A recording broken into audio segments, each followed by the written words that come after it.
Jose Aldo Jr. Conor relaxed and smiling.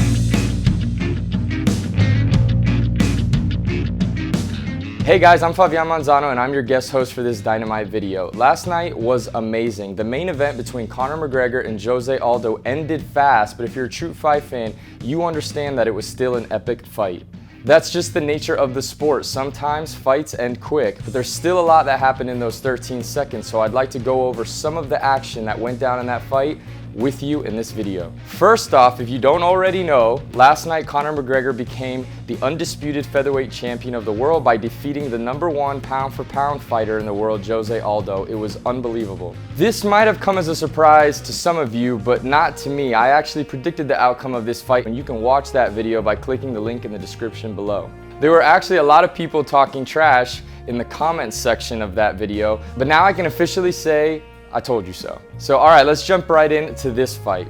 First off, it's important to note that Conor McGregor is left-handed. He's what you call a southpaw. So basically, his stance looks a little bit more like this, and he fights with his left hand farther back. That means that his power shot is actually his left hand, which is not traditional. Most right-handed fighters will stand like this, and their power shot comes with the right hand. Fighting a southpaw is very tricky for most orthodox fighters because it's rare. You just don't see it a lot.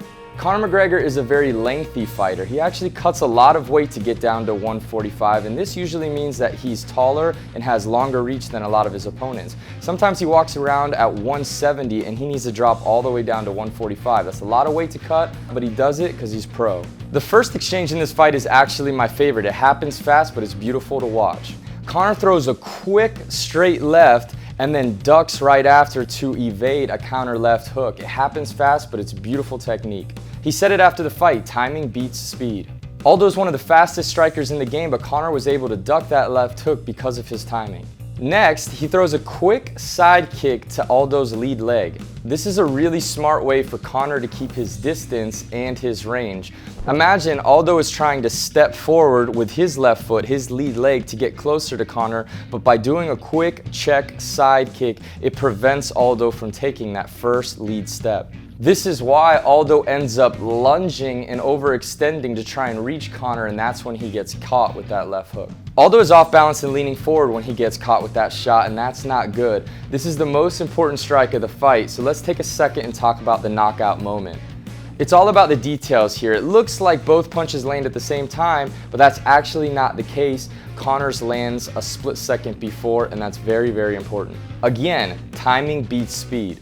If you look closely, Conor's punch actually lands square on the jaw, whereas Aldo's punch lands somewhere above the eye on the brow. The jaw is a much more sensitive spot to land a shot like that. Precision beats power. All of these details are super important. The last detail that I want to discuss is the footwork and body positioning. If you notice, because Aldo is leaning forward to throw these strikes, he's off balance and he's not putting his full body into these punches. It's more of just an arm punch. Whereas Conor, because of his quick footwork, is able to slip back, be grounded, be centered, and actually put his whole body into the shot. That's why it's more powerful, and that's why it was a more effective shot.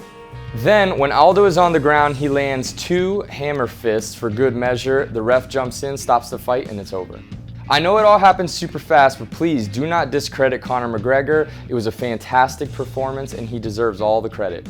Oh, and by the way, the cut above Conor's eye was from a previous fight with Chad Mendes. I heard it reopened in training, and when Aldo landed his punch, the cut opened again. But it wasn't because the shot was that intense of a strike.